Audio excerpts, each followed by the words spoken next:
కీర్తన ఆంధ్రక్రైస్తవ కీర్తన పాటలు పుస్తకం రక్షకుండు దీయించినాడట అనే పాట అందరం కలిసి పాడుకుందాం. రక్షకుండు దయించినాడట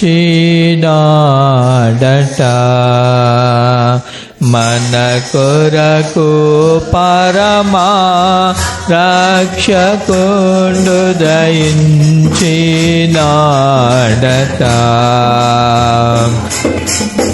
రక్షకుండు దయించినాడు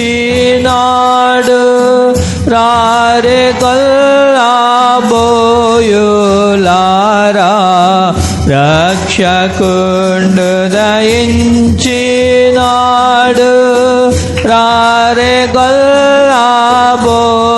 కొల్లాబోయులారా తక్షణమున పోయి మనని రీక్షణ ఫలమందు రాము రక్షకుండు దయించినాడట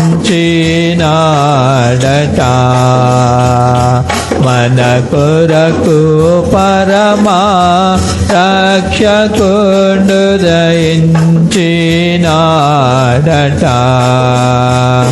అందరం కూడా చప్పట్లు కొడుతూ దేవుని స్తుతించి దేవుని మహిమపద్దాం.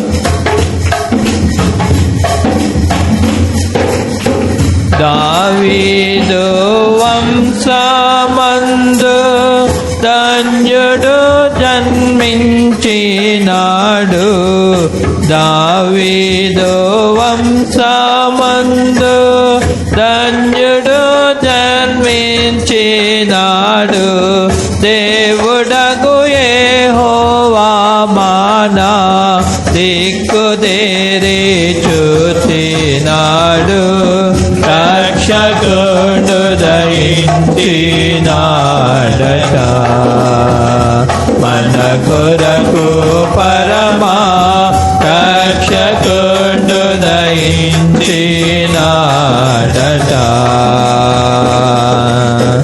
గగనము నుండి దిగి కనులుగా ప్రియులు దూత గగనము నుండి దిగి కనులుగా ప్రియులు దూత తగినట్టు చెప్పేవారికి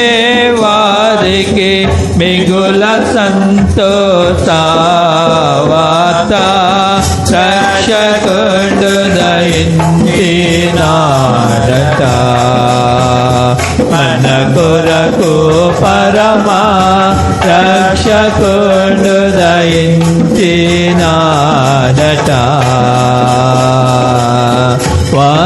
వర్తమానము చెప్పిదోత వైభవమున పోవుచున్నాడు వర్తమానము చెప్పిదోత వైభవమున పోవుచున్నాడు కాంతను చూచిన వెనుక కాంతము విశ్రాంతి మపుడు రక్షకుండు దయించినాడట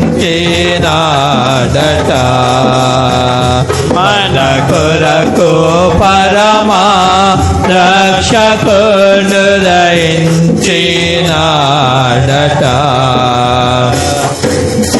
పశువుల తొట్టిలోన బాసిలో వస్త్రముల చుట్టి పశువుల తొట్టిలోన బాసిలో వస్త్రముల చుట్టి శిశువును కనుకొందురాని శీఘ్రముగను దూత తెలిపే రక్షకుండు దయించినాడట మన కొరకు పరమా రక్షకుండు దయించినాడట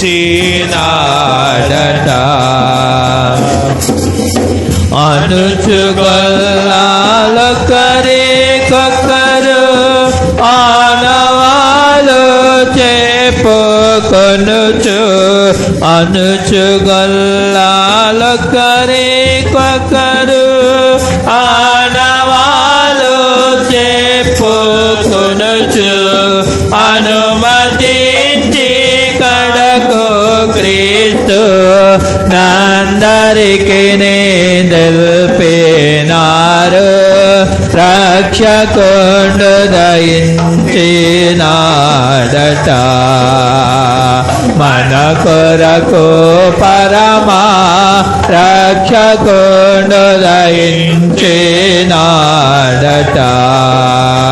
రక్షకుండు దయించినాడు దారి కొల్లాబోయులారా రక్షకుండు దయించినాడు దారి కొల్లాబోయులారా తక్షణమునా పోయి మనని రీక్షణ ఫలమందుదాము రక్షకుండు దయించినాడట మన కొరకు పరమా రక్షకుండు దయించినాడట. దేవునికి దేవుని నామానికి స్తోత్రాలు కలిగిన గాక.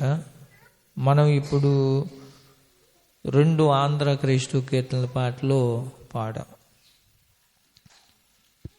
ఇప్పుడున్న పాటలకి పాత పాటలకు ఉన్న వ్యత్యాసం మీకు తెలిసే ఉంటుందని అనుకుంటున్నాను. ఎంత బాగున్నాయి లేదండి? అంటే మనం ఇవి పాడుతూ ఉంటే మంచి భక్తులు రచించినటువంటి కీర్తనలు వారి జీవిత అనుభవంలో నుండి రచించినటువంటి తర్వాత ఆ పాటల్లో కూడా భావాలు కూడా చాలా మంచి రచన. ఆ పాటల్లో రచనలు కూడా ఆ భావం కూడా చాలా అద్భుతమైనటువంటి భావాలు కూడా ఉంటాయి. అలా పాడుతూ ఉంటే ఎంతో మన హృదయాలు పులకిస్తూ ఉంటాయి. ప్రభు మనల్ని దర్శిస్తూ ఉంటాడు. అయితే మీరు పాస్టర్ గారు ఆ పాటలు మీరు మన పాటలు చాలా ఇప్పుడు నేర్చుకుని పాడుతున్నారు, మంచిదే. ఈ పాటలకి ఆ పాటలు కొన్ని ఈ త్వరగా వస్తాయి, త్వరగా రావు, కానీ నేర్చుకుంటే చాలా బాగుంటుంది. తర్వాత ఆ పాటలు నేర్చుకుని పాడితే ఎప్పుడన్నా మనం ఏదన్నా తింటుంటేనే ఇలా నోట్లో ఎట్టుకోగానే రుచి ఏది కూడా మనకే తెలియదు. దాన్ని మనం ఏం చేయాలండి? బాగా తిని దాన్ని మెత్తగా మనకి ఎట్లాగా అవసరం అలాగా మనం తిని నవ్వినప్పుడే దాని యొక్క రుచి మనకి తెలుస్తుంది. అలాగే ఆ పాటలు కూడా మీకు ఫోన్లు అందరికీ ఉన్నాయి. ఒకవేళ అందరూ పుస్తకాలు లేకపోతే ఆంధ్ర క్రైస్తవ కీర్తనల యాప్ను మీరు డౌన్లోడ్ చేసుకుని అందులో మీరు చూడొచ్చు. ఒకవేళ యూట్యూబ్లో కూడా ఆంధ్ర క్రైస్తవ కీర్తనలో కొంతమంది భక్తులు పాటలు పాడి అందులో కూడా పెడుతున్నారు, మీరు నేర్చుకోవచ్చు. ఒకవేళ పుస్తకాలు అది సుమారు నాకు తెలిసి ఇప్పుడు 150-200 రూపాయలు ఉండొచ్చు అనుకుంటున్నాను. పుస్తకం 150 ఉంటుంది అనుకుంటున్నాను.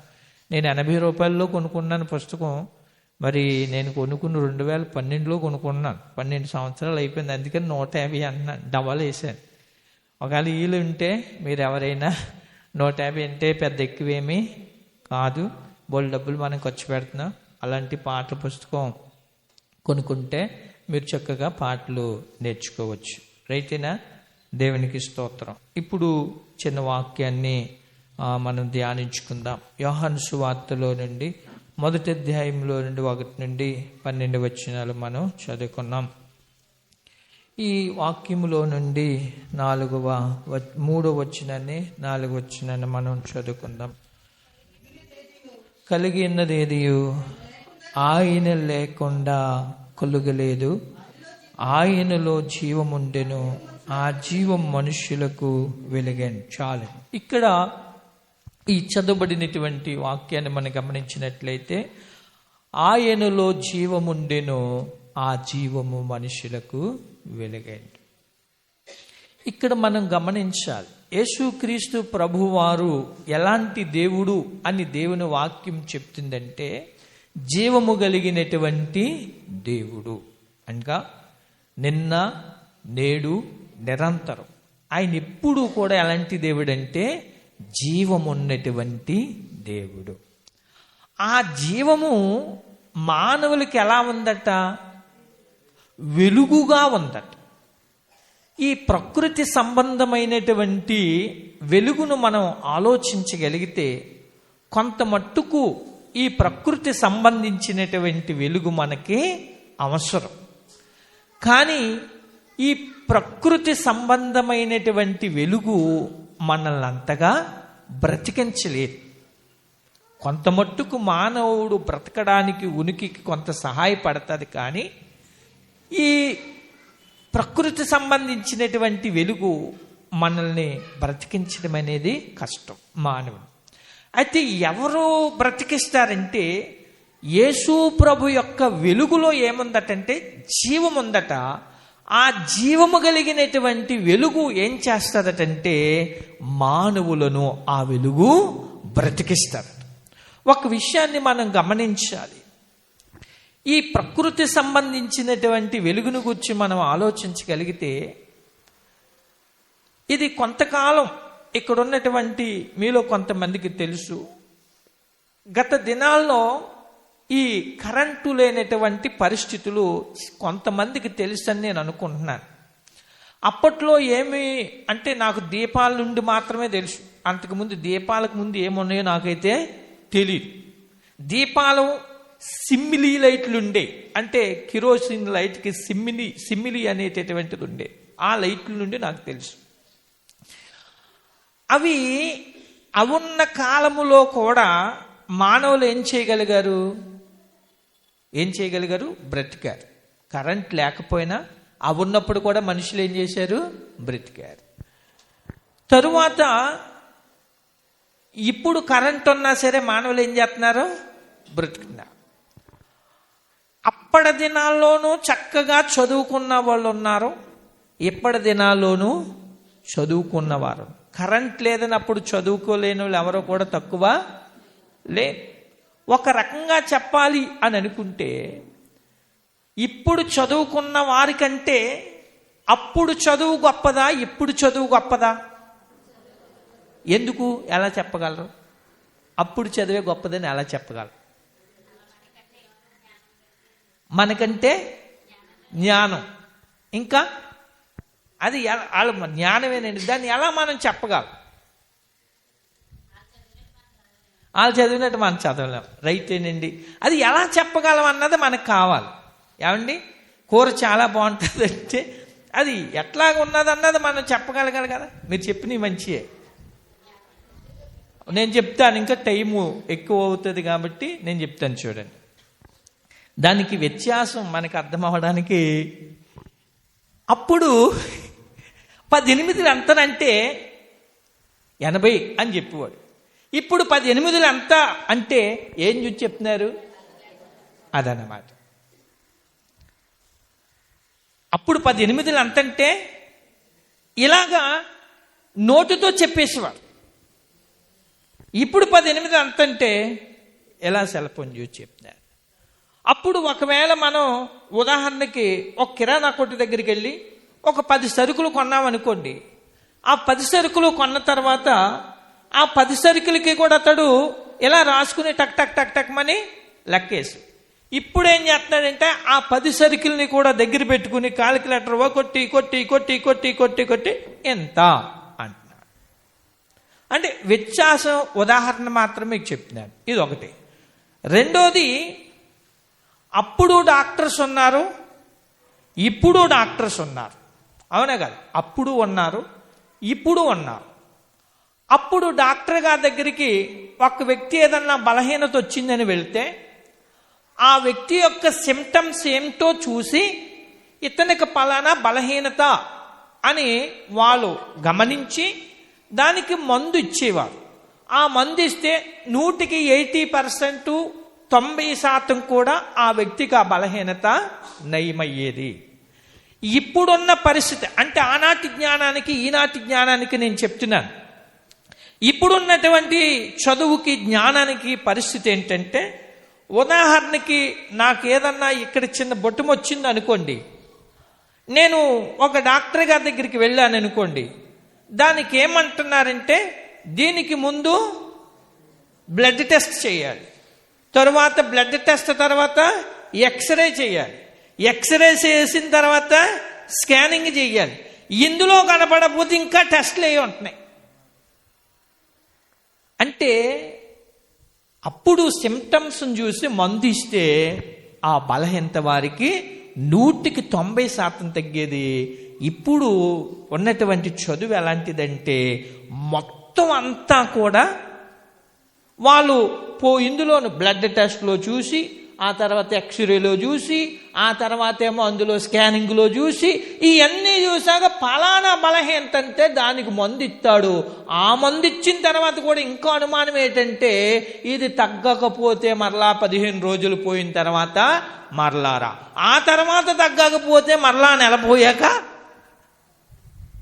అంటే అప్పటి చదువుకిని ఎప్పటి చదువుకున్నటువంటి ఎగ్జాంపుల్. అంటే ఆనాటి దీపముల దగ్గరుండి చదివిన వారే మంచి జ్ఞానమును సంపాదించారు. ఈనాడు ఇంత సౌఖ్యం ఉన్నటువంటి కాలములో అంత పరిజ్ఞానం ఏమీ కూడా లేదు. తర్వాత ఆనాడు దీపాల దగ్గర చదివిన వారిలో కలెక్టర్లు అయిన వారు ఉన్నారు, ఆనాడు దీపాల దగ్గరుండి చదివిన వారిలో టీచర్లు అయిన వాళ్ళు ఉన్నారు, ఆనాడు దీపాల దగ్గరుండి చదివిన వారిలో తహసీల్దార్లు అయిన వారు ఉన్నారు, ఆనాడు దీపాల దగ్గరుండి చదివిన వారిలో కూడా ఉన్నతమైనటువంటి మంచి విద్యావంతులు, మంచి ఉద్యోగాలు, మంచి పదవులు ఏలినటువంటి వారు ఉన్నారు. ఇంకా అంటే ఆ దీపము అనగా నేను ఇవన్నీ ఎందుకు చెప్పానంటే, ఈ వెలుగు ఒకవేళ ఈ వెలుగు ప్రకృతి సంబంధించింది, మానవుణ్ణి కొంతవరకు మాత్రమే మనకి ఉపయోగం. అయితే యేసు ప్రభు యొక్క వెలుగు ఎలాంటిదటంటే అది ఆ వెలుగులో ఏముందటంటే జీవం ఉందట. ఈ జీవం ఏం చేస్తుందటంటే అది మనుషుల్ని బ్రతికించే జీవం. ఇది మానవ జీవితాలను బ్రతికించేది, వెలిగించేది ఈ దీపము. అందుకనే చీకటిలో నడుచు జనులు గొప్ప వెలుగు చూచుచున్నారు. అనగా చీకటి అనగా దేనికి సాదృశ్యం అంటే పాపానికి సాదృశ్యం. అనగా పాపానికి సాదృశ్యం అంటే మానవుడు దేనిలో జీవిస్తా ఉన్నాడట? పాపములో జీవిస్తా ఉన్నాడు. ఇప్పుడు పాపములో జీవించేటటువంటి మనిషికి పాపం వల్ల వచ్చేటటువంటి ఫలితం ఏంటి? అదనమాట. ఇప్పుడు మరణించవలసినటువంటి మనిషిలోనికి ఏ వెలుగు వచ్చిందట? ఆయనలో జీవముండెను, ఆ జీవము మనుషులకు వెలుగయ్యుండెను. అనగా చనిపోవలసినటువంటి మనల్ని బ్రతికించడానికి యేసు ప్రభు వారు ఏం చేశారంటే ఈ లోకానికి ఆయన వెలుగుగా ఉద్భవించినటువంటి దేవుడు. అందుకనే చీకటిలో నడుచు జనులు గొప్ప వెలుగు చూచెదరు. అనగా ఎవరిని? యేసు ప్రభుని వారు చూస్తారు. ఆయన ఎలాంటి దేవుడంటే ఆయనలో జీవం ఉంది. ఆ జీవము మానవులకి ఏం చేస్తాడంటే మానవ జీవితాలు నా దీపము వెలిగిస్తాది. మానవ జీవితాలు అందుకనే పాపముల చేతను అపరాధముల చేతను చచ్చిన వారమై ఉండగా క్రీస్తు మనలను బ్రతికించెను. అనగా పాపముతో అపరాధముతో చనిపోయిన మనల్ని దేవుడు ఏం చేశాడంటే ఆయన ఈ లోకానికి వచ్చి మనలోనికి వచ్చి మనల్ని ఏం చేశాడంటే ఆయన జీవమిచ్చి మన జీవితాల్ని వెలిగించాడు. ఆయన జీవమిచ్చి మన జీవితాల్ని వెలిగించాడు. దేవునికి స్తోత్రాలు కలిగిన గాక. హల్లెలూయా. ఇక మరొక విషయం ఏంటంటే అక్కడ మనం 9వ వచనంలో ఒక మాట ఉంటుంది, నిజమైన వెలుగు ఉండెను, అది లోకములోనికి వచ్చుచు ప్రతి మనిషిని వెలిగించుచుంది. నిజమైన వెలుగు అంటే నిజమైన వెలుగు అంటే మనం గమనించాలి, నిజము కాని వెలుగు కూడా ఉంటుంది. నేను నిజమే చెప్తున్నానండి అంటే నిజం కాందు కూడా మనము ఉంటుంది. అనగా నిజమైన వెలుగు ఉండెను, నిజమైన వెలుగు అనగా ఎవరు అనే విషయాన్ని మనం గమనించగలిగితే, ఈ లోకములో ఉన్నవి ఏవి కూడా నిజమైనటువంటి వెలుగులు కావు. ఎవరు నిజమైన వెలుగంటే మన ప్రభువైన యేసయ్యే నిజమైన వెలుగు. ఎట్లాగ మనం చెప్పగలం అనే విషయాన్ని మనం గమనించగలిగితే, ఒకసారి ప్రకటన గ్రంథము 1వ అధ్యాయములోనికి మనం వెళ్దాం. ప్రకటన గ్రంథము 1వ అధ్యాయములోనికి మనం వెళ్దాం. ఒక్కసారి మీరు ఆ 2వ వచనాన్ని చదవండి. అతడు దేవుని వాక్యమును గూర్చి యేసుక్రీస్తు సాక్ష్యమును గూర్చి తాను చూచున్నంత మట్టుకు సాక్ష్యమిచ్చాను. చాలండి. ఏం చేశాడట అతడు? యోహాను చూచినంత మట్టుకు అనే మాట. ఏం చూశాడట? ఇప్పుడు చూడండి, ఆయన ఏం చూశాడో మనకి 12వ వచనం నుండి నేను చదువుతాను. దయచేసి మీరు అందరూ బైబిల్లో ఉన్నవారందరూ బైబిల్ను చూసి మీరు ఆ వాక్యాన్ని గమనించాలని నేను కోరుకుంటా ఉన్నాను. 12వ వచనం నేను చదువుతాను. ఇవి వినగా నాతో మాట్లాడుచున్న స్వరమేమిటో అని తిరగగా 7 సువర్ణ స్తంభములను, ఆ దీపస్తంభముల మధ్యను మనుష్య కుమారుని పోలిన ఒకరిని చూచితిని. ఆయన తన పాదముల మట్టునకు దిగుచున్న వస్త్రము ధరించుకుని రొమ్మునకు బంగారు దట్టు కట్టుకుని ఉండెను. నేను ముందే చెప్పాను, యోహాను ఏం చూశాడట? చూచినంత మట్టుకి. ఎవరిని చూశాడట? ఇప్పుడు 13వ వచనం చదివాం కదా మనం. 7 సువర్ణ దీపస్తంభముల మధ్య మనుష్య కుమారుని పోలినటువంటి ఒక్కనిని నేను చూచితిని. ఆయన ఎలా ఉన్నాడట? పాదములు మొదలుకుని నడినెత్తి వరకు వస్త్రము ధరించుకొని. వినండి వినండి వినండి వినండి. దేవునికి స్తోత్రం కలిగిన గాక. వింటే మంచిది. ఎందుకో తెలుసా? వినండి. ఇక్కడ నేను చదువుతాను చూడండి. ఇప్పుడు ప్రకటన గ్రంథం 1వ అధ్యాయం వినని వారి కొరకు చదువుతున్నాను. ఇది ప్రకటన గ్రంథం 1వ అధ్యాయం 3వ వచనం. సమయము సమీపించినది గనుక ఈ ప్రవచన వాక్యములు చదువువాడును వాటిని విని ఇందులో రాయబడిన సంగతులను గైకొని వారును ధన్యులు. ఎవరట? ప్రవచన వాక్యములను చదువువారును వినువారును గైకొనువారును ధన్యులు. ఏంటో ఎక్కడెక్కడో ఉన్నాయి, ఎక్కడే ఉంటాం, ఎక్కడ మాటలు మన చెవులో పడిపోతుంటే చాక. ఇక్కడ దేవుడు మాటలు వినాలి మనం. దేవునికి స్తోత్రం.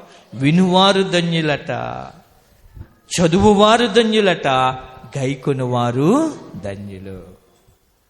కాబట్టి ఎవరు కూడా అజాగ్రత్తగా మనం ఉండడానికి వీలు లేదు. ప్రవచన వాక్యం గనుక మనం గమనించగలిగితే యేసు ప్రభు ఎట్లా ఉన్నాడని అపోస్తులుడైనటువంటి యోహాను చెప్తున్నాడంటే, మనుష్య కుమారుణ్ణి నేను చూచాను, ఆయన పాదములు మొదలుకొని నడినెత్తి వరకు కూడా వస్త్రము ధరించుకొని ఉన్నాడు. రెండోది ఏముందట? రొమ్మునకు బంగారు దట్టి ధరించుకొని ఉన్నాడు ఆయన. తర్వాత కిందని ఏమంటాడు అంటే, ఆయన తల వెంట్రుకలు తెల్లని ఉన్నిని పోలినవై హిమమంత ధవలముగా ఉండెను. చాలు. ఆయన తల వెంట్రుకలు కూడా ఎలా ఉన్నట? తెల్లనివై హిమమంతా తెల్లగా నుండెను. అక్కడ ఆయన తల వెంట్రుకలు ఎలా ఉన్నాయట? తెల్లగా ఉన్నాయట. ఒకటి వస్త్రం ధరించుకున్నాడు ఆయన, 2 బంగారు దట్టి ధరించుకున్నాడు ఆయన, 3వది ఆయన తల తెల్లగా ఉంది. ఆ తల తెలుపు అనేటటువంటి దానికి 2 అర్థాలు ఉన్నాయి. ఒకటి ఏంటంటే యేసు ప్రభు పవిత్రుడు, పరిశుద్ధుడు. రెండోది తల తెలుపు అనే దానికి ఏంటంటే ఆయన నిత్యుడగు తండ్రి అనేటటువంటి దానికి చూపండి. అంటే అందుకని యెషయా గ్రంథములో 9వ అధ్యాయములో 6వ వచనం నిత్యుడగు తండ్రి. యేసు ప్రభు ఎలాంటి దేవుడు? నిత్యుడగు తండ్రి అయినా గనుక ఈ తెల్లని తల అనేటటువంటిది ఒకటి యేసు ప్రభు పరిశుద్ధతను, పవిత్రతను చూచేస్తుంది. రెండోది ఏంటంటే ఆయన నిత్యుడగు తండ్రి. ఇక మూడోది ఏంటంటే ఆ కిందనే ఆయన నేత్రములు అగ్ని జ్వాల వలె ఉండను. నేత్రాలు ఎలాగున్నాయట? యేసు ప్రభు నేత్రాలు అగ్ని జ్వాలలాగా ఉన్నాయట. ఆయన కన్నులు అగ్ని జ్వాల. అగ్నినే మనం చూడలేం. అలాంటి ఆయన కన్నులు ఎలా ఉన్నాయటంటే అగ్ని జ్వాలగా ఉన్నాయి. ఒకటి చెప్తారు, ఆయన ఏం ధరించుకున్నాడు? ఆయన వస్త్రాన్ని ధరించుకున్నాడు, రొమ్ముకి బంగారు దట్టి ధరించుకున్నాడు. ఆయన తల ఎలా ఉంది? తెల్లగా ఉంది. ఆ తెలుపు అనేటటువంటి ఒకటి అర్థం ఏంటంటే యేసు ప్రభు పవిత్రుడు, రెండోది నిత్యుడగు తండ్రి, మూడోది ఆయన కండ్లు అగ్ని జ్వాలల పోలింది, నాలుగోది ఏంటంటే అక్కడ ఆయన అంటాడు కదా, చదువు బాబు, ఆయన పాదములు అపరంజితో, ఆయన పాదములు కొలుములో పుట్టం వేయబడిన మెరియుచున్న అపరంజితో సమానమై ఉండెను. ఆయన పాదాలు ఎలా ఉన్నాయట? కొలుములో పుట్టం వేయబడిన అపరంజితో సమానమే. యేసు ప్రభు కళ్ళేమో అగ్ని జ్వాలలాగా ఉన్నాయి, తలేమో తెల్లగా ఉందట, రొమ్ముకేమో బంగారు దట్టి ధరించుకున్నాడట, పైనుండి కింద దాకా వస్త్రం ధరించుకున్నాడట. ఇక్కడేమంటాడంటే ఆయన పాదములు అపరంజితో, కొలుములో వేయబడిన అపరంజితో సమానముగా ఉన్నాయి. అపరంజి అంటే మీ అందరికీ తెలుసా అండి? తెలిసిన వాళ్ళు చెప్పండి. తెలియని వాళ్ళు ఎవరు ఉన్నారు ఇక్కడ? అపరంజి అంటే ఇదేంటండి, దానికి మాట్లాడలేదు దీనికి మాట. వెరీ గుడ్, దేవునికి స్తోత్రం. బంగారం, అపరంజి అంటే బంగారం. మామూలుగా బంగారం మామూలుగానే ఉంటేనే బంగారం చాలా అందంగా ఉంటుంది, అవునే కాదంటారా? బంగారాన్ని ఎందుకు కొనుక్కుంటామంటే అది చాలా అందంగా ఉంటుంది. రెండోది, ఆ బంగారం మనకి ఏం చేస్తుందంటే మనకు అందాన్ని తీసుకొస్తుంది. అందుకనే కదా కొనుక్కుంటాం మనం, అందుకనే కదా. ఇప్పుడు దీనికి బ్రాస్లెట్ పెట్టుకుంటారండి, ఎందుకని? ఈ చేతికి అందాన్ని తెస్తుంది అది, అందుకని అన్ని డబ్బులు ఎట్టు కొనుక్కుంటుందండి. అదేంటండి అలా, అందుకనే కదండి. ఎందుకు మనం కొనుక్కుంటామంటే బంగారాన్ని, అది మనకి అందాన్ని తీసుకొస్తుంది బంగారం. ప్లస్ ఈ పైన పెట్టుకుంటేనే అందాన్ని తీసుకొచ్చింది కదా. మామూలుగా ఉంటేనే ఎంత బాగా మెరుస్తుంది కదా. ఆ బంగారం పెట్టుకోగానే నా చెయ్యి అలా ఉంటుందంటే అబ్బా చక్క చక్క చక్క చక్కమని మెరుస్తూ ఉంటుంది. కొన్నిసార్లు బంగారం పెట్టుకున్న వాళ్ళు ఏమో ఇప్పుడు ఎలా ఉంటారు నాకు తెలియదు కానీ ఇలాగా ఈ చేతిని పైకి ఎత్తుకుని బ్రాస్లెట్ పెట్టుకుని ఇలాగ నడుస్తూ ఉంటారు. అంటే ఎవరు నడుస్తారు నేను గమనిస్తూ ఉంటాను. కొన్ని సందర్భాల్లో ఇట్లాగా వాచ్ పెట్టుకుని ఈ చేతిని పైకి పెట్టుకుని ఇలాగలా నడుస్తూ ఉంటా. అంటే అలా నడడం నేను తప్పని అనాలి. ఎందుకని?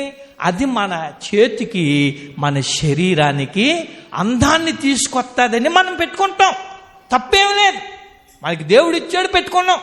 ఈ పైన ఉన్నటువంటి ఈ బంగారానికి అంత అందం వస్తే, ఇదే బంగారం కొలుములో పుట్టం వేయబడింది అనుకోండి, అప్పుడు ఇంకెంత అందంగా ఉంటుంది. అది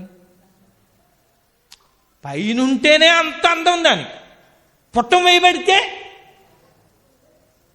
పుట్టమీలో ఎప్పుడు బంగారం అగ్నిలో మండించినప్పుడు చూడలేదండి, కొలుములోను. ఈ పైనున్న దానికంటే ఇంకా తల తల తల తలలాడుతా మెరిచిపోతా ఉంటుందండి ఆ పుట్టంలోనికి వెళ్ళిన తర్వాత ఆ బంగారం.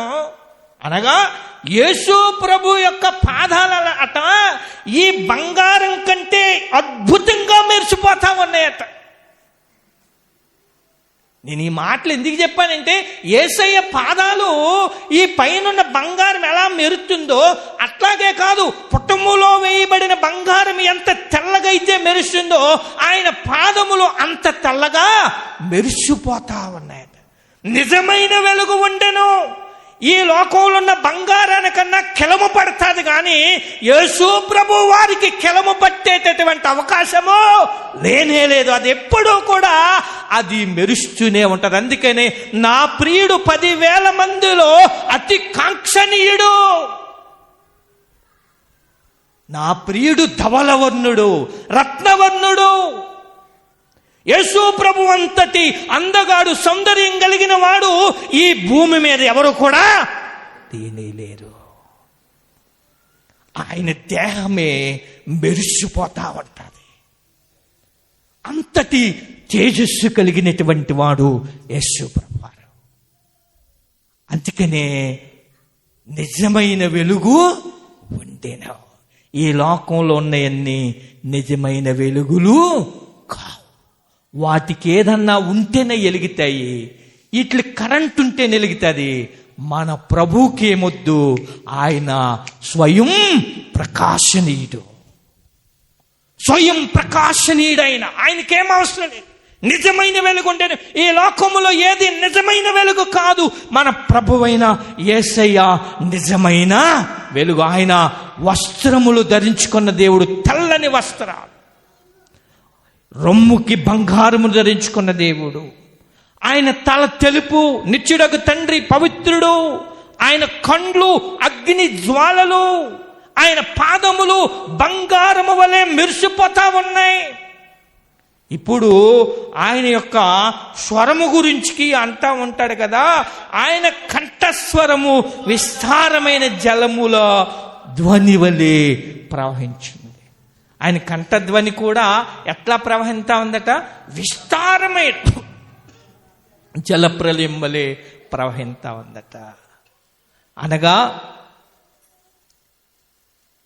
అక్కడ రెండు భావాలు. ఒకటి ఏంటంటే, యేసు ప్రభు మెల్లన స్వరంతో మాట్లాడతాడో, రెండోది ఆయన జలప్రలయంలాగా గర్జించేటటువంటి స్వరంతో కూడా ఆయన మాట్లాడతాడు.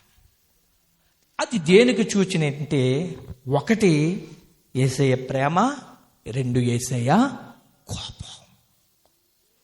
యేసు ప్రభుకి ఎంత ప్రేమో కోపం కూడా అంతే.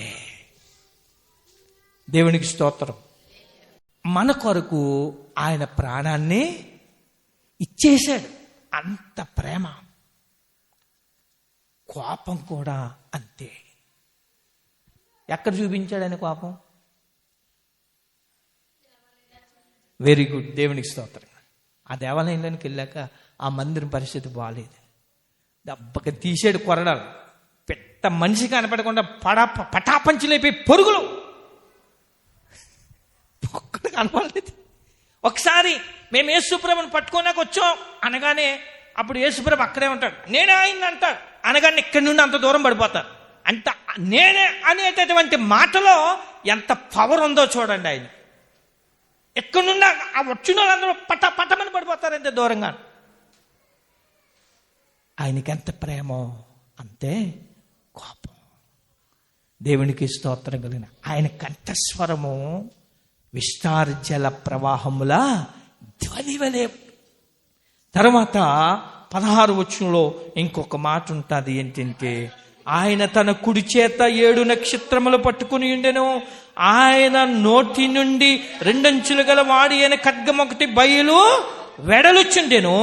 ఆయన ముఖము మహా తేజస్సుతో ప్రకాశించుచున్న సూర్యుని వలె ఉండును. ఆయన ముఖం ఎలా ఉందట? సూర్యుని వలె మహాప్రకాశంతో తేజరిల్లిపోతా ఉందట. ఎంతటి ఇప్పుడు ఏది నిజమైన వెలుగు? అందుకనే నిజమైన వెలుగు ఉండెను. నిజమైన వెలుగు అనగా ఎవరు?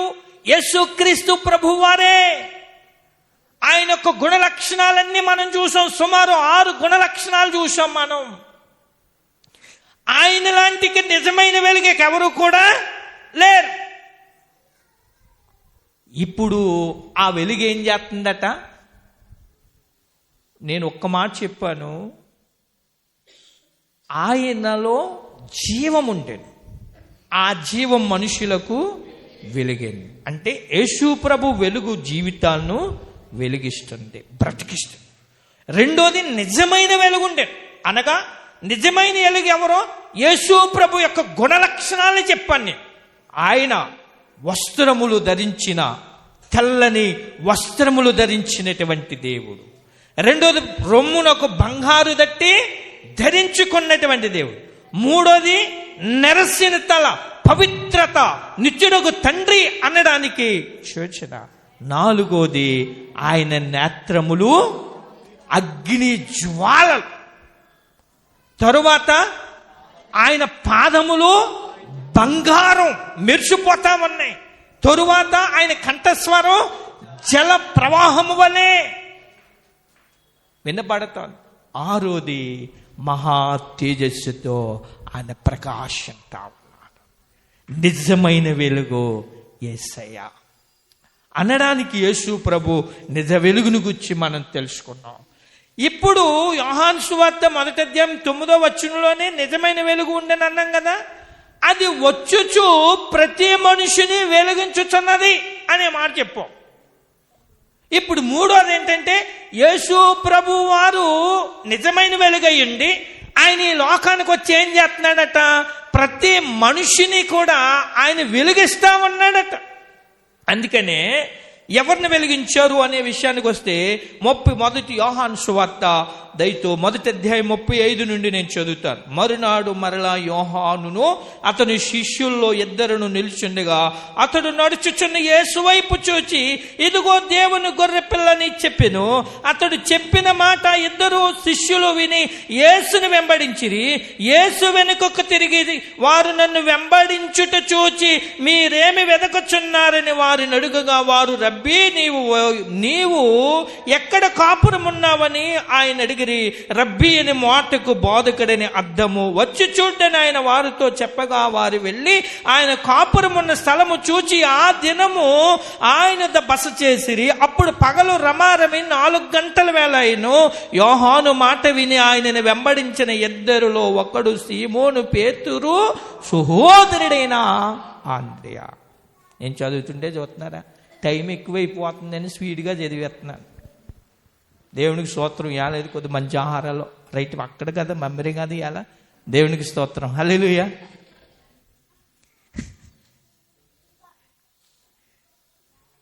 ఇక్కడ మనం గమనించగలిగితే యోహాను దేవుని చేత వెలిగించబడ్డాడు. ఈ యోహాను అంటాడు కదా, అతని దగ్గర 2 శిష్యులు ఉన్నారు. ఆ 2 శిష్యుల్లో ఒక ఆయన ఎవరంటే పేతురు సహోదరుడైన ఆంద్రియ. అంటే పేతురు వాళ్ళ అన్నయ్య. యేసుప్రభు మొదటి శిష్యుడు ఎవరు చెప్పండి? రైట్. ఇది నేను గతంలో చెప్పాను. ఆంద్రియాని గురించి కూడా చిన్న టెస్ట్ మనం పెట్టుకున్నాం. యేసు ప్రభుకి మొదటి శిష్యుడు ఎవరంటే ఆంద్రియ. ముందు ఎవరి దగ్గర శిష్యరకం చేశాడంటే ఈ ఆంద్రియ యోహానుకి శిష్యుడిగా ఉన్నాడు. అప్పుడు యోహాను ఏమంటాడంటే దేవుని చేత వెలిగించబడ్డాడు. దేవుడు వెలుగును చూశాడు. వెలుగును చూశాక తన దగ్గర ఉన్నటువంటి 2 శిష్యులకి కూడా ఆయన ఏం చెప్పాడంటే, ఇదిగో లోక పాపములను మోసుకొని పోవు దేవుని గొర్రె పిల్ల అని చెప్పగానే వెంటనే యేసుప్రభు దగ్గరికి వచ్చేసిన తర్వాత అప్పుడు ఆంద్రెయ ఏం చేయబడ్డాడంటే యోహాను చెప్పినటువంటి మాటను విని ఆంద్రెయ ఏం చేయబడ్డాడంటే వెలిగించబడ్డాడు. ఒక్క మాట చెప్పాడండి యేసు ప్రభు గురించి యోహాను ఎప్పుడైతే చెప్పాడో ఒక్క మాట, దేవుడు మాటలు చాలా విలువని. యేసు ప్రభు అంటాడు, ముత్యములను పందులు ఎదుటి మీరు జల్లొద్దంట. దయచేసి మనం దేవుడు మాటలు వెండి కంటే బంగారం కంటే చాలా విలువైంది. బంగారం వెండిని మనల్ని బ్రతికించదు, కానీ దేవుడు మాట మనల్ని బ్రతికిస్తుంది. అందులో మాత్రం మనం నమ్మినా నమ్మకము పోయినకి సందేహము లేదు. కనుక ఈ యొక్క యోహాను దేవుని చేత వెలిగించబడ్డాడు. వెలిగించబడిన తర్వాత ఆంద్రెయకు చెప్పాడు, ఇదిగో లోక పాపములను మోసుకొని పోవు దేవుని గొర్రెపిల్ల అనగానే ఆంద్రెయ ఏం చేశాడంటే అన్ని యేసు ప్రభు దగ్గరికి వచ్చాడు. యేసు ప్రభు దగ్గరకు వచ్చి, ఇప్పుడు యేసు ప్రభు ద్వారా యోహాను వెలిగించబడ్డాడు. యోహాను ద్వారా ఎవరు వెలిగించబడ్డారంటే ఆంద్రియా వెలిగించబడ్డాడు. ఆంద్రియా వెలిగించబడి ఇప్పుడు పేతురుతో ఆంద్రియా ఏమన్నాడంటే 41వ వచనం నేను చదువుతాను చూడండి. ఇతడు మొదట తన సహోదరుడైన సీమోనును చూచి మేము మెస్సీను కనుగొంటామని అతనితో చెప్పి, ఎవరిని కనుగొన్నాడట? మెస్సీని మెస్సీ అనగా అర్థం ఏంటి? రక్షకుడు. ఇదిగో ఆంద్రియా అన్నాడు మేము మెస్సీని కనుక్కున్నాం అని ఎప్పుడైతే ఒక సాక్ష్యం చెప్పాడో, ఇప్పుడు పేతురు ఏమైపోయాడంటే యేసు ప్రభు యొక్క వెలుగు ద్వారా పేతురు కూడా వెలిగించబడ్డాడు. యేసు ప్రభు వెలుగు ద్వారా యోహాను వెలిగించబడ్డాడు. యోహాను ద్వారా ఆంద్రియా వెలిగించబడ్డాడు. ఆంద్రియా ద్వారా పేతురు వెలిగించబడ్డాడు. పేతురు ద్వారా అక్కడి నుండి యేసు ప్రభు ద్వారా ఎవరు వెలిగించబడ్డారటంటే 43వ వచనంలో మరునాడు ఆయన గలిలయకు వెళ్ళగోరి ఫిలిప్పును కనుగొని నన్ను వెంబడించమని అతనితో చెప్పాను. ఇక్కడ చూడండి, యేసు ప్రభు వచ్చి మరలా ఎంతమందిని వెలిగించాడు? ఇక్కడ ఫిలిప్పును కూడా వెలిగించేశాడు. అందుకనే నిజమైన వెలుగు ఉండెను, అది లోకములో వచ్చుచు ప్రతి మనుషునది వెలిగించను. యేసు ప్రభు మానవ జీవితాలను వెలిగించేటటువంటి దేవుడు. యోహాను వెలిగించాడు, ఆంద్రియాను వెలిగించాడు, పేతురుని వెలిగించాడు, ఫిలిప్పుని వెలిగించాడు.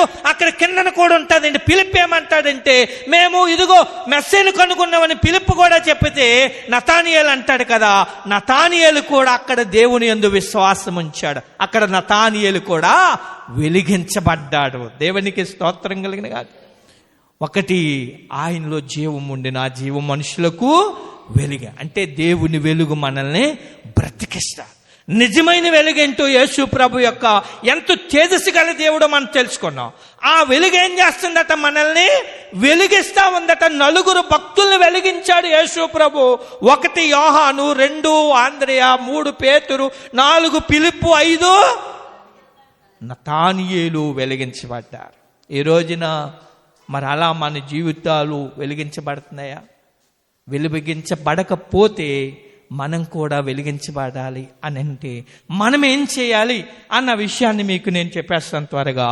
ఒకటి ఏంటంటే కొరింథీయులకు రాసినటువంటి పత్రిక, మొదటి పత్రిక 15వ అధ్యాయము 4 నుండి 8 వచనాలు చదువుకుందాం. మొదటి కొరింథీయులకు రాసిన పత్రిక దయతో 15వ అధ్యాయము 4 నుండి 8 వచనాలు చదవమ్మ. లేఖనముల ప్రకారము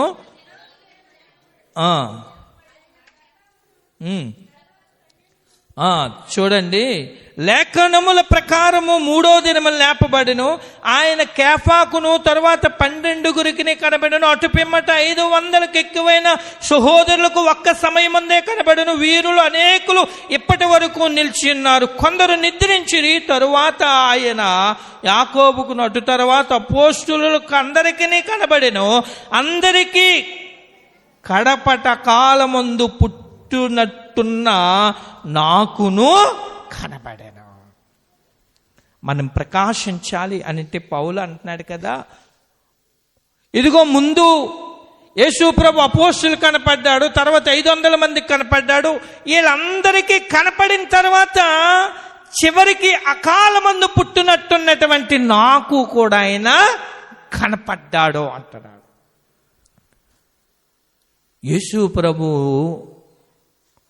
యేసు ప్రభుని పౌలు చూచాడు. ఎప్పుడు చూశాడు ఆయన? అపోస్తలులందరూ బతికుండగా చూశారు ఆయన్ని. కానీ పౌలు ఎప్పుడు చూశాడు? ఈ లోకాన్ని విడిచి ఆయన పరలోకాన్ని కొనుపోబడిన తరువాత యేసయ్యను దర్శనము ద్వారా అతడు చూడగలిగాడు. అకాలమందు పుట్టిన నాకు కూడా ఆయన కనపడ్డాడు. ఏదైనా ఈ యొక్క పుస్తకాన్ని నేను చూశాను. నేను ఇలా దారంటే వెళ్ళిపోతున్నాను. ఈ పుస్తకం చూశాను. నేను పుస్తకం చూసినటువంటి సందర్భంలో ఇది నాకు కావాలంటే, ఒకవేళ దీన్ని నేను ఇష్టపడాలంటే ముందు ఏం చేయాలి? చూడాలి. ఎప్పుడన్నా ఒక విషయాన్ని ఒక ఇద్దరు పిల్లలకి వివాహాల విషయంలో మనం మాట్లాడాం అనుకోండి, మనం ఏమంటాం? పిల్లలిద్దరూ చూసుకోవాలండి అని అంటాం, అవునే కదా? వాళ్ళకి ప్రేమ ఎప్పుడు కలుగుతుంది? వాళ్ళిద్దరూ చూసుకున్నాక, వాళ్ళ చూపులో ఒకరికొకరు అంగీకారం అయితేనే. నా పిల్లలో మీ పిల్లలు అవలోకల పిల్లలకి సంబంధాలకు వెళ్తాం, అవునా కదా? అప్పుడు వాళ్ళకి నచ్చింది అనుకోండి, అప్పుడు పరిస్థితి ఏముంది? మనం చూశాక నచ్చితేనప్పుడు మనం ఏం వెళ్తాం?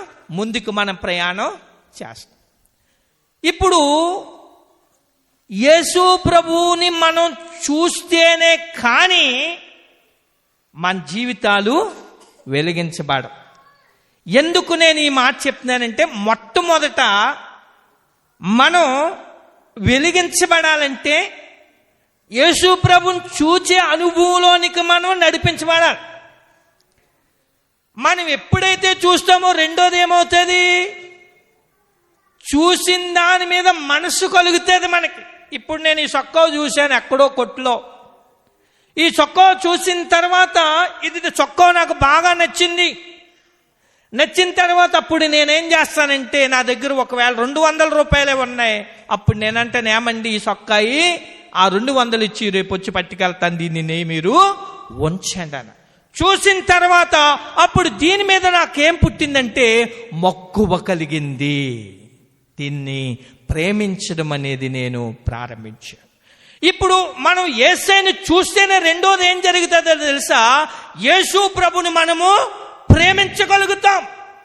అందుకనే న్యాయాధిపతుల గ్రంథములో 5వ అధ్యాయములో 31వ వచనంలో ఒక మాట ఉంటుంది. న్యాయాధిపతుల గ్రంథము దయతో మీరు 5వ అధ్యాయం 31వ వచనాన్ని చదవండి.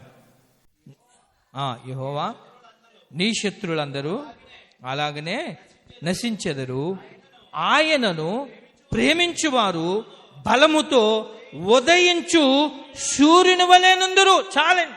ఆయనను ప్రేమించువారు అందరూ ఎలా ఉంటారట? బలముతో ఉదయించు సూర్యుని వలె ఉంటారట. మొట్టమొదట యేసయ్యను మనం చూడగలిగితేనే మనం ప్రేమించగలుగుతాం. ఆంద్రియా యేసయ్యను చూశాడు, ప్రేమించాడు. పేతురు యేసయ్యను చూశాడు, ప్రేమించాడు. తర్వాత ఏమో ఫిలిప్పు యేసయ్యను చూశాడు, ప్రేమించాడు. తర్వాత నతానియేలు యేసయ్యను చూశాడు, యేసయ్యను ప్రేమించాడు. చూడకుండా మనకి యేసు ప్రభు వారి మీద ప్రేమ మనకి పుట్టదు. ఒకటి మనం వెలగాలంటే యేసు ప్రభుని చూసి అనుభవంలోనికి రావాలి. చూసినటువంటి యేసయ్యను మనం ఎప్పుడైతే ప్రేమిస్తామో అప్పుడు బలముతో ఉదయించు సూర్యుని వలె మనము ప్రకాశిస్తాం. ఇక మూడోది ఏంటంటే, మనము ప్రకాశించాలి, మనం వెలగాలంటే ఫిలిప్పీలకు రాసినటువంటి పత్రిక 3వ అధ్యాయము దయతో 6వ వచనము నుండి కొన్ని వచనాలు చదువుకుందాం. ఫిలిప్పీలకు రాసినటువంటి పత్రిక 3వ అధ్యాయము దయతో 6వ వచనం నుండి చదువుకుందాం. చూడండి, చదువుతాను. ఆసక్తి విషయమును సంఘము హింసించువాడనై నేను చదువుతాను ఉండండి. ధర్మశాస్త్రము వలన నీతి విషయము అనింద్యుడిన ఇంటిని అయినను ఏవేవి నాకు లాభకరములు ఉండెనో వాటిని క్రీస్తు నిమిత్తము నష్టముగా ఎంచుకుంటుని నిశ్చయముగా నా ప్రభువైన యేసు క్రీస్తును గూర్చిన అతి శ్రేష్టమైన జ్ఞానము నిమిత్తము సమస్తమును నష్టముగా ఎంచుకొనిచున్నాను. క్రీస్తును సంపాదించుకొని ధర్మశాస్త్ర మూలమైన నా నీతిని గాక క్రీస్తు నందలి విశ్వాసం వలనైనా నీతి అనగా విశ్వాసమును బట్టి దేవుడు అనుగ్రహించు నీతి గలవాడనే ఆయన యందు అగుపడు నిమిత్తమును ఏ విధము చేతనైనను మృతులలో నుండి నాకు పునరుత్థానము కలుగవలనని ఆయన మరణ విషయములో సహానుభవము గలవాడనే ఆయనను ఆయన పునరుత్థాన బలమును ఎరుగు నిమిత్తమును సమస్తమును నష్టపరుచుకుని వాటిని పెంటతో సమానముగా ఎంచుకున్నా. ఈ లోకంలో ఉన్న అన్నిటినీ కూడా ఎలాగించాడట ఆయన? మరి దేన్ని పెంటగా ఎంచలేదు? 3:9 చూడండి. నేను క్రీస్తును సంపాదించుకున్నాను. ఈ లోకంలో ఉన్నదంతటినీ కూడా నేనేం చేశాను? పెంటగా ఎంచాను. నేను క్రీస్తును సంపాదించుకున్నాను. ఒక వస్తువును చూశాక నచ్చితే దాని మీద ప్రేమ పుడుతుంది. ప్రేమ పుడితే దాన్ని మనం ఏం చేసుకుంటాం? అప్పుడు సంపాదించుకుంటాం. మనం చూడకుండా ప్రేమ రాదు, ప్రేమ రాకుండా వస్తువును మనం సంపాదించుకోలేం. అందుకనే మనము ఈ లోకములో యేసు ప్రభు వెలుగు ద్వారా వెలిగించబడాలంటే యేసును చూడాలి. చూచినటువంటి యేసయ్యను మనం ప్రేమించాలి. ప్రేమించినటువంటి యేసు ప్రభుని మనము సంపాదించుకోవాలి. నిజమైన వెలుగు ఉండెను. ఈ లైట్ ఎలగాలంటే కరెంట్ ఉండాలి. కరెంట్ లేకపోతే ఈ లైటు ఎలగ. మనం ఎలగాలంటే ఎవరు ఉండాలి? మనలోను యేసు ప్రభు మనలో ఉంటేనే మనం వెలుగుతాం. ఎందుకో తెలుసా? ఆయన మహా తేజస్సుతో ప్రకాశించుచున్నటువంటి దేవుడు. ఆయన పాదములు అపరంజితో సమానమే, మెరుస్తా ఉన్న ఆయన పాదాలు. ఆయన నిజమైన వెలుగైనటువంటి దేవుడు. అంత నిజమైన వెలుగైనటువంటి దేవుడు. ఒక లైట్ వెలగాలంటే కరెంట్ ఉండాలి కదా, కరెంట్ ఉంటేనే వెలుగుతుంది కదా. మన జీవితాలు వెలగాలి, మనం వెలుగుతూ ఉండాలి, మనం ప్రకాశిస్తూ ఉండాలి అని అంటే మనలో ఎవరు ఉండాలో తెలుసా? యేసయ్యను మనం సంపాదించుకుంటే, యేసు మనలో ఉంటేనే మనం నిత్యము కూడా వెలుగుతూ ఉంటాం. దేవునికి స్తోత్రం. పౌలు అంటాడు, సమస్తాన్ని పెంటగా నేను ఎంచుకుని క్రీస్తుని నేను సంపాదించుకున్నాను. క్రీస్తుని సంపాదించుకున్నాను. అందుకనే మొదట మనం వెలగాలంటే యేసుని ప్రభుని చూడాలి. రెండోది ఆయన్నే మనం ప్రేమించాలి. పౌలు అంటాడు, శ్రమలైనను శత్రువైనను నిన్ను నన్ను ఎవ్వరు వేరు చేయలేరు. నిన్ను నన్ను ఎవ్వరు వేరు చేయలేరు. యేసయ్యా యేసయ్యా నేనుండలేనయ్యా. యేసయ్యా యేసయ్యా నేనుండలేనయ్యా. క్షణమైన నీవు లేక నే బ్రతుకాలేనయ్యా. క్షణమైన నీవు లేక నే బ్రతుకాలేనయ్యా. నీ ప్రేమలో నుండి నన్ను ఎడబాపు వారెవరు? నీ ప్రేమలో నుండి నన్ను ఎడబాపు వారెవరు? జీవించుచున్నది నేను కాదు, క్రీస్తు నాలో జీవిస్తున్నాడు. జీవించుచున్నది నేను కాదు, క్రీస్తు నాలో జీవిస్తున్నాడు.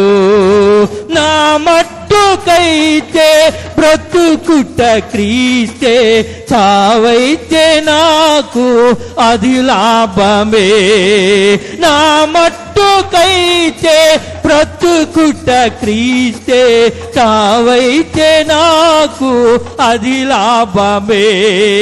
యేసయ్యా యేసయ్యా నేనుండలేనయ్యా. యేసయ్యా యేసయ్యా నేనుండలేనయ్యా. క్షణమైన నీవు లేక నే బ్రతుకాలేనయ్యా. క్షణమైన నీవు లేక నే బ్రతుకాలేనయ్యా. శ్రమైన, హింసైన, కరువైన, ఖడ్గమైన నీ ప్రేమలో నిన్ను ఏది కూడా ఏర్చేయలే. నీవు లేకుండా ఒక్క క్షణం కూడా నేను బ్రతకలేను. నా మట్టుకైతే బ్రతుకుట క్రీస్తు, చావైతే నాకు లాభం. యేసయ్యను సంపాదించుకున్నాడు పౌలు. అందుకనే వెలిగాడు. యేసయ్యను చూచాడైనా, యేసయ్యను ప్రేమించాడైనా, యేసయ్యను సంపాదించుకున్నాడు. యేసయ్య కొరకు ప్రకాశించాడు.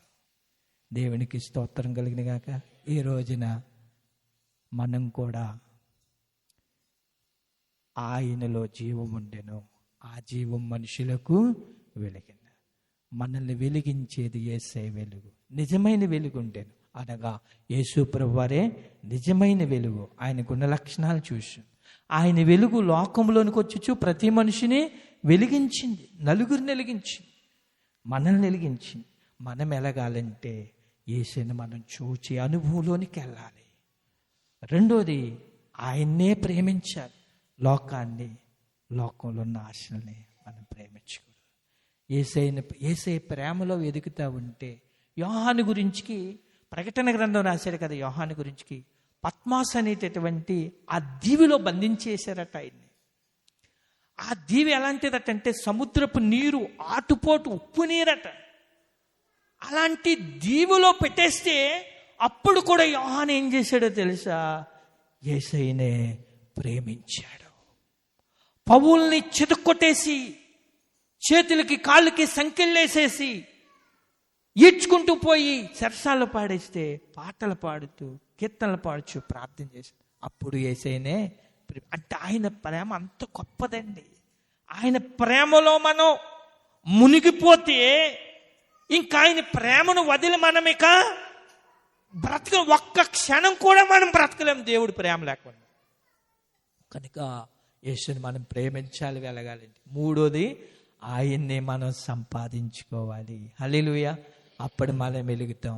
దేవుని కృపను బట్టి దేవుణ్ణి చూసి అనుభవంలోనికి యేసే మనల్ని నడిపించాలని, లోకాన్ని కాకుండా ఆయన్ని ప్రేమించేవారిగా మనల్ని దేవుని నడిపించాలని, ఆయన్ని సంపాదించుకునే సంఘముగా, కుటుంబాలుగా ప్రభువును మన బలపరిచి ఆయన కొరకు ఈ లోకములో వెలిగేటటువంటి దీపస్తంభాలుగా ప్రభు మనలను నడిపించునుగాక. ఆమేన్. దేవుడి వాక్యం దీవించుగాక. తలలు వంచుకుందాం, చిన్న ప్రార్థన చేసుకుందాం. విత్తబడిన వాక్యాన్ని బట్టి ప్రార్థన చేసుకుందాం. ప్రభువా, నీకు వందనాలు తండ్రి. ఈ సమయంలో ఎంతగానో మమ్మల్ని ప్రేమించావు దేవా. నీ వాక్యముతో మా హృదయములను నింపావు. నీకు వందనాలు. విత్తబడిన వాక్యం సాతానుడు ఎత్తుకొని పోకుండా మంచి నేలను పడిన విత్తనం వల్లే మా హృదయాల్లో మీరు నాటి 30 దంతులు 60 దంతులు 100 అంతులుగా ఫలింప చేయమని కోరుతూ, ఈ ఆరాధనలో పాలు పంపులు పొందిన మేమందరము కూడా నిన్ను చూసే అనుభవంలోనికి మమ్మల్ని నడిపించండి. నిన్ను ప్రేమించే అనుభవంలోనికి నడిపించండి. నిన్ను మేము సంపాదించుకుని నీ కొరకు ఈ లోకంలో ప్రకాశించే దీపస్తంభాలుగా మమ్మల్ని నడిపించమని, నీ సంతోషంతో నీ సమాధానంతో నింపమని యేసు నామములో వేడుకుంటున్నాము తండ్రి. ఆమేన్. అందరి క్రీస్తు కీర్తనల పాటలు పుస్తకం 116. రారే చూతము రాజసుతుడి రేయి జననామాయెను. రారే చూతము రాజసుతుడి రేయి జననామాయెను.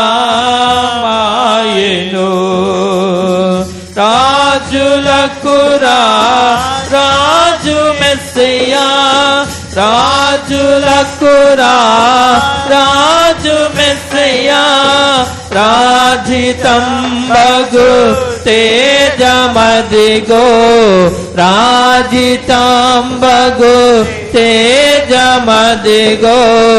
రారే చూతము రాజసుతుడి రేయి జననామాయెను. దూత గణములను తేరి చూడరే, దైవ వాక్కులను తెల్పగా. దేవుడే మన దీన రూపున, దేవుడే మన దీన రూపున, ధరణి కరిగిని దినమునా, ధరణి కరిగిని దినమునా. రారే చూతము రాజసుతుడి రేయి జననామాయెను. రారే చూతము రాజసుతుడి రేయి జనన మాయను. చప్పట్లు కొడతాం అందరూ. కల్లగాదిది కలయుగాదిది గొల్లబోయల దర్శనం. తెల్లగానది తేజరిల్లని తెల్లగానది తేజరిల్లని తారగాంచరే త్వరగరారే తారగాంచరే త్వరగరారే రారే చూతము రాజసుతుడి జనన మాయను. బాలుడడుగో వేల సూర్యుల బోలు సద్గుణ శీలుడు. బాల బాలిక బాలరోజుల బాల బాలిక బాలరోజుల నేలగల్గిన నాదుడు నేలగల్గిన నాదుడు. దారి చూతము రాజసుతుడి జనన మాయను. దారి చూతము రాజసుతుడి జనన మాయను. యోధవంశము నుద్ధరింపద వేదపురమున నోద్భవించే సదమలంబగు మదిని గొల్చిన సదమలంబగు మదిని గొల్చిన సర్వజనులకు సార్వభౌముడు సర్వజనులకు సార్వభౌముడు. రారే చూతము రాజసుతుడి జనన మాయను. రారే చూతము రాజసుతుడి జనన మాయను. రాజులకు రాజు మెస్సయ్యా రాజులకు రాజు మెస్సయ్యా రాజితాంబగు తేజమదిగో రాజితాంబగు తేజమదిగో. రారే చూతము రాజసుతుడి జనన మాయను. రారే చూతము రాజసుతుడి జనన మాయను.